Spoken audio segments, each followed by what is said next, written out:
Hi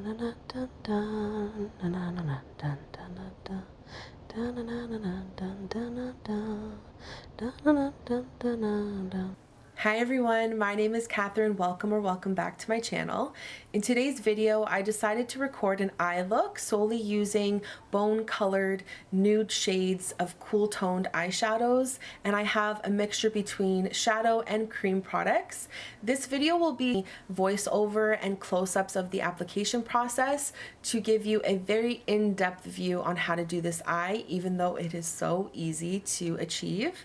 If this is something you're interested in learning how to do, keep on watching, and if you haven't subscribed, please do, and let me know your name and where you're from down in the comments below.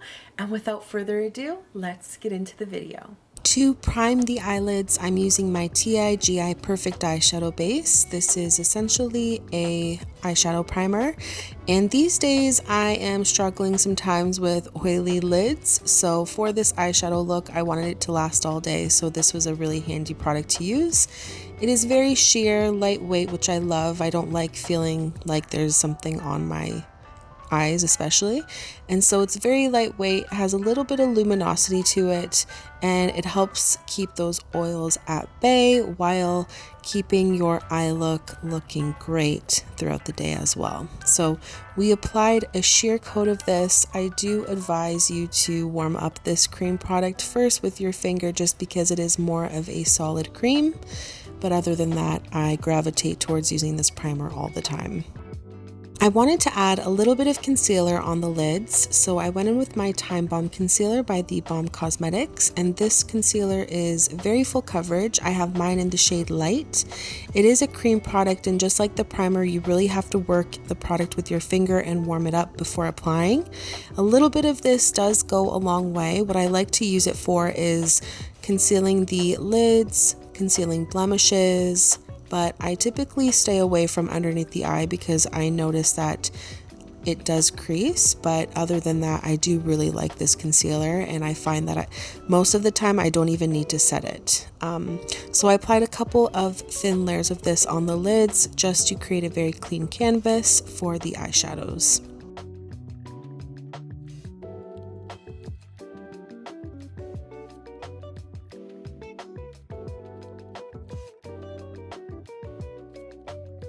Now this is a beautiful product by Revlon, the Colorstay Cream Eyeshadow in 720 Chocolate. It is a very cool toned medium brown, and you can really build the pigment on this, but like the other two products, you really have to work in this product with some warmth to get it a little bit more creamier and easier to blend on the eye. What I love about this formula is it lasts all day long. You can apply it with your finger, or like I am doing right now, I am warming it up with my brush and just having a little bit more control in terms of the pigment, and I'm applying that all over the lid right above that crease and blending it a little bit outward.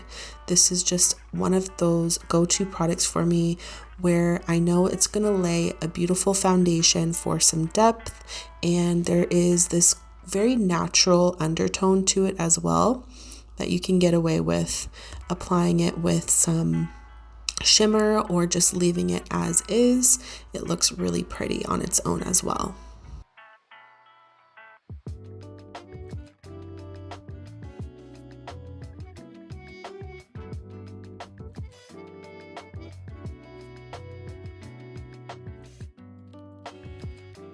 Now this is one of those I've hit pan products that I wanted to incorporate in today's look, which pairs perfectly with the Cream eyeshadow by Revlon. This is the Too Faced Chocolate Soleil Matte Bronzing Powder, and I love this so much. I think Too Faced makes some of the most amazing powdered products, especially for bronzers.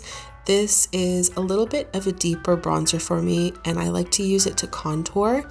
But for this look, I used it to deepen the outer corner of the eye and also adding it on the lower lash line as well, more on the under eye, just to give it a little bit more dimension and depth while still maintaining a little bit of more of a natural contour to the eye. So this is me just applying a little bit just on the outer crease and working it a little bit inward and softening out the edges.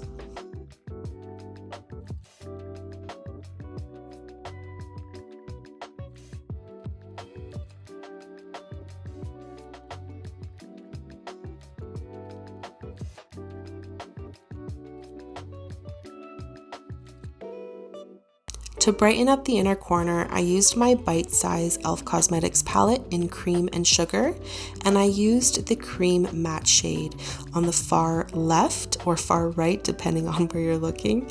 It is super creamy and blendable, and I liked using this shade in the inner corner of the eye look. It helps just brighten up the eyes while still keeping everything a little bit more matte, subdued, and natural. So this is the last step for this eyeshadow look, and then we're gonna pair it with some mascara, and I will finish the rest of my makeup and report back.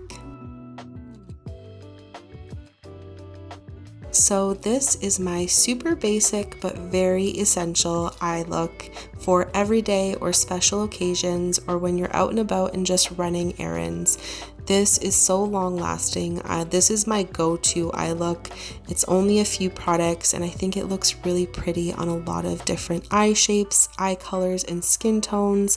This is just very natural looking and still representing something that I think I can still elevate in the evening, pairing it with a bold wing or bold eye look. I think it looks really pretty, and simple eye looks are underrated, especially for tutorials. So anyway, I hope you enjoyed. I hope you have a wonderful day, and I'll see you in the next one. Bye.